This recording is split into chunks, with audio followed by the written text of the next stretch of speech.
Olá, que bom ter vocês conosco.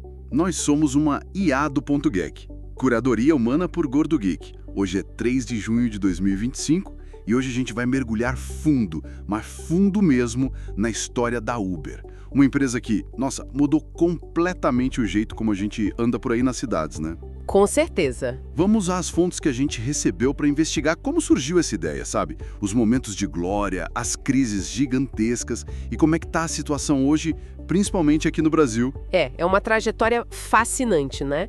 Cheia de inovação, mas também com umas táticas assim super agressivas, muitas controvérsias e essa busca constante por um modelo de negócio que para em pé financeiramente, né? Vamos explorar esses altos e baixos todos. E tudo começa, como em muitas boas histórias, com o perrengue, né? Pois é, Paris, 2008. Uma noite fria. Travis Kalanick e Garrett Camp não achavam um táxi de jeito nenhum. Frustrante pra caramba, né? Quem nunca? Exato. Mas ali, naquela frustração, nasceu a sementinha, e se desse pra chamar um carro bacana, de luxo até, só com um toque no celular? Uma ideia que parecia simples, mas Que virou a Uber Cab, lançada lá em São Francisco em 2010, e o foco inicial era bem diferente do que a gente conhece hoje, né? Era um serviço premium. assim, aqueles carros pretos impecáveis. Isso, pagamento automático no cartão, uma experiência mais, digamos, exclusiva. Tinha até uma inspiração meio James Bond, de poder rastrear o carro chegando no mapa do celular, sabe? Chique, né? Só que essa fase chique não durou muito sem confusão, né? Que nada, logo de cara as autoridades chegaram junto, começaram a questionar se era legal, né? Ameaçaram com multas pesadas, até prisão falaram. E a resposta do Kalanick foi ignorar solenemente. Basicamente isso, foi uma jogada muito audaciosa. Ele ignorou as ordens, tirou o cab do nome para não parecer táxi, né? E reposicionou a empresa inteira. Foi aí que veio a famosa frase. Exato, nós não somos uma empresa de táxi, somos uma empresa de tecnologia que conecta motoristas e passageiros. Uma definição, assim, super criativa. E que economizou bilhões em custos, né? Mas que gerou uma polêmica, nossa, Gigantesca. Porque essa redefinição foi a chave de tudo. Ao se classificar como tecnologia e tratar os motoristas como parceiros, como autônomos, eles fugiram de um monte de custo trabalhista, de regulamentação. E essa postura meio desafiadora de confronto virou a marca registrada deles para crescer no mundo todo. como é que foi essa expansão? Foi na base da força mesmo? Foi muito agressiva. Eles tinham um manual, sabe? Chegavam na cidade, distribuíam iPhones para os primeiros motoristas, davam um monte de corrida de graça para atrair passageiro rápido. Ah, lembro disso. E usavam o próprio aplicativo para mobilizar os usuários, né? Contra as regulações locais. Exatamente. A lógica era crescer o mais rápido possível antes que qualquer barreira legal conseguisse parar eles. Era uma corrida contra o tempo e eles sabiam disso. E falando nessas táticas, digamos, criativas, lembra do Greyball? Aquilo foi um escândalo, né? Nossa, o Greyball foi demais. Era um sistema secreto, um software que eles desenvolveram para enganar as autoridades. Como assim, enganar? O aplicativo conseguia, de alguma forma, identificar se quem estava pedindo o carro era um policial disfarçado ou um fiscal da prefeitura. E aí, para essa pessoa, o app mostrava um mapa fantasma sem nenhum carro disponível por perto. Caramba! Para evitar multa e apreensão de carro. Exato. Era quase uma operação de contra-inteligência corporativa. Chegaram até a contratar ex-agentes da CIA, do FBI, para ajudar a refinar essas táticas de despiste. Era um nível de sofisticação impressionante e assustador, né? Total. E essa mentalidade de vale tudo não ficava só na briga com a lei, né? A competição que o diga. A competição sofreu, principalmente a Lyft lá nos Estados Unidos. A Uber via a Lyft como um inimigo a ser destruído mesmo. Guerra total. Guerra total. Tem relatos de táticas assim, bem sujas, sabe? Tipo, funcionários da Uber pediam centenas de corridas da Lyft e cancelavam em cima da hora só pra atrapalhar. Nossa. Ofereciam bônus enormes, super agressivos, pra roubar os motoristas da Lyft e o pior, criaram um software interno chamado Hell. Inferno. Que nome. Pois é. Esse software mapeava em tempo real onde estavam os motoristas da Lyft, para poder abordar e tentar converter eles para Uber. Pro Kalanick, negócio era guerra mesmo. Dominação total ou nada. Mas essa cultura, né? Essa agressividade toda, essa busca por crescimento a qualquer custo, uma hora a conta chega, né? E chegou pesada. A empresa começou a colecionar escândalos, um atrás do outro. Quais foram os piores? Olha, teve de tudo. Falhas graves na checagem de antecedentes dos motoristas, que levaram a casos de violência, acusações de suborno em países da Ásia para conseguir operar. Teve aquele vazamento de dados gigantesco também, né? Sim, dados de 57 milhões de usuários e motoristas vazados. E o pior, a empresa tentou esconder isso. Pagaram $100 mil para os hackers para abafar o caso e deletar os dados. Só veio à tona muito tempo depois. E a imagem pública foi pro ralo. Lembro da campanha #DeleteUber. Aquilo foi um baque enorme. Foi durante aqueles protestos contra as políticas de imigração do governo Trump, em 2017. A Uber foi acusada de furar um boicote de taxistas no aeroporto de JFK, em Nova York. A reação online foi imediata e massiva. Milhares de pessoas deletando o aplicativo. E não era só problema externo, né? Por dentro a coisa também estava explodindo. Exatamente. O estupim interno foi o relato da Susan Fowler, uma ex-engenheira da Uber, em fevereiro de 2017. Ela publicou um post no blog dela detalhando uma cultura interna assim tóxica, cheia de assédio sexual, misoginia, discriminação, um ambiente de trabalho terrível, segundo ela. Isso teve um impacto gigantesco, né? Foi um divisor de águas. Forçou a Uber a contratar um ex-procurador-geral dos Estados Unidos para fazer uma investigação interna. O resultado foi a demissão de mais de 20 funcionários, incluindo executivos de alto escalão. A pressão dos investidores ficou insustentável. E ele não teve jeito pro Kalanick. Não teve. A combinação de todos esses escândalos públicos com a crise interna levou à saída forçada dele do cargo de CEO em junho de 2017. Foi o fim de uma era, né? Sem dúvida. E com a saída dele, a Uber tentou virar a página, mudar a imagem. Tentou.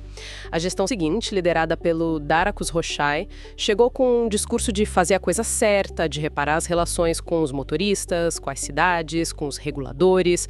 Houve um esforço para limpar a imagem da empresa. Mas e a parte financeira? Porque sempre teve essa dúvida se o modelo da Uber era realmente sustentável, né? Exato. Esse é o grande X da questão que permanece até hoje. Apesar de todo o esforço para mudar a cultura e a imagem, a sustentabilidade financeira continua sendo um desafio enorme. Mas eles não tiveram lucro recentemente? Lembro de ter lido algo assim. Tiveram sim. Em 2023, a Uber registrou seu primeiro lucro anual desde que abriu capital. Foi um marco importante. Mas logo no início de 2024, a empresa voltou a registrar prejuízo. Mostra como a situação ainda é frágil. Por que é tão difícil para eles dar lucro consistentemente? O ponto fundamental é que o modelo de negócios deles, apesar de tecnológico na interface, tem desafios de escalabilidade que um software puro não tem. Como assim? Pensa num software tipo um aplicativo qualquer. Uma vez desenvolvido, o custo para adicionar um novo usuário é quase zero. Ele escala muito fácil. Agora, a Uber, para cada nova corrida que acontece, precisa ter o quê? Um carro e um motorista, no mundo real. Exatamente. Precisa de infraestrutura física, de gente. Isso significa custos operacionais muito altos. Pagar os motoristas, seguros, suporte, marketing para atrair motorista e passageiro. E, além disso, tem um custo enorme em tecnologia. São milhares de engenheiros desenvolvendo o app, os algoritmos de preço, de rota. Entendi. Não escala tão fácil quanto parece. Não mesmo. E isso leva a uma dependência constante de capital externo para financiar a operação e o crescimento. A Uber levantou mais de 25 bilhões de dólares de investidores ao longo dos anos, muitas vezes diluindo as ações dos acionistas existentes. E a diversificação para outras áreas, como Uber Eats, entrega de comida, e Uber Freight, de carga. Ajuda nisso? Ajuda, sim. O Uber Eats, principalmente, cresceu muito, virou uma fonte importante de receita.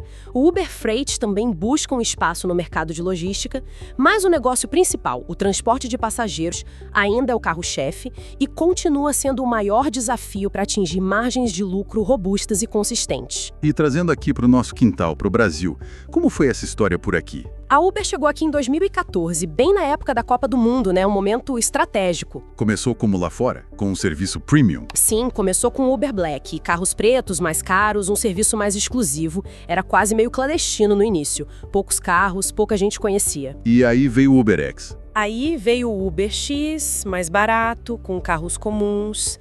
E ele se popularizou numa velocidade impressionante. Virou uma alternativa de renda muito importante para muita gente, principalmente durante as crises econômicas que a gente passou. Foi um fenômeno. E hoje, como está a Uber no Brasil? Os números são grandes, né? São enormes. O Brasil é um dos maiores mercados da Uber no mundo, se não o maior, em número de motoristas parceiros. Fala-se em cerca de 1,4 milhão de motoristas e a empresa opera em mais de 500 cidades brasileiras. A capilaridade é gigantesca. Mas a experiência de usar Uber no Brasil mudou também, né? Não é mais a mesma coisa do começo. Mudou bastante. Aquela relação mais pessoal com o motorista do começo meio que se perdeu. Ficou mais impessoal. Os cancelamentos, tanto de motorista quanto de passageiro, se tornaram bem mais frequentes, o que gera frustração dos dois lados. E a qualidade dos carros, né? Varia muito. E o preço? Exato. A qualidade dos carros hoje no UberX é muito variável. E o preço, com tarifa dinâmica em horários de pico ou chuva, nem sempre é mais vantajoso que um táxi comum.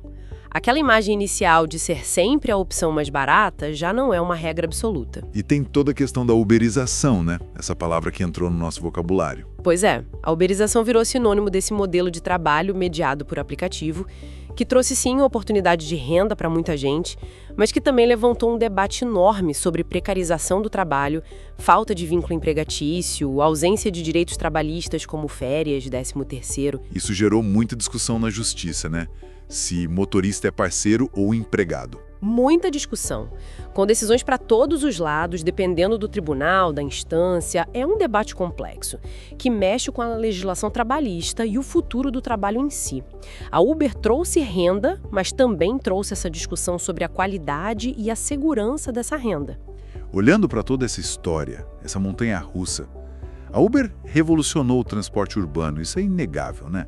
Mudou nossos hábitos. Sem a menor dúvida, o impacto foi transformador. Mas fica a pergunta no ar, né?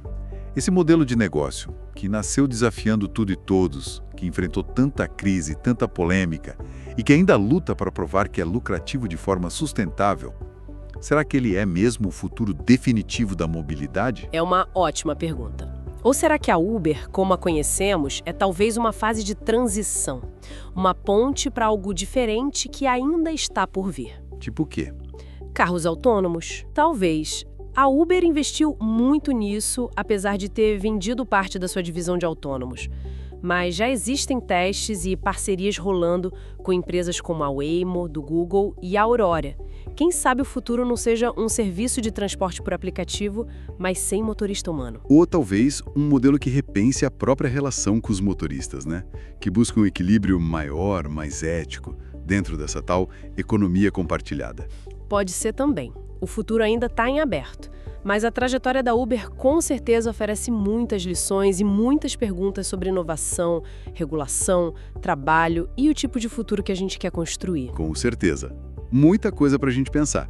E aí, pessoal, o que acharam dessa nossa análise profunda sobre a Uber? Deixem seus comentários aqui embaixo, curtam o episódio se gostaram e compartilhem essa exploração com mais gente. A gente se vê na próxima!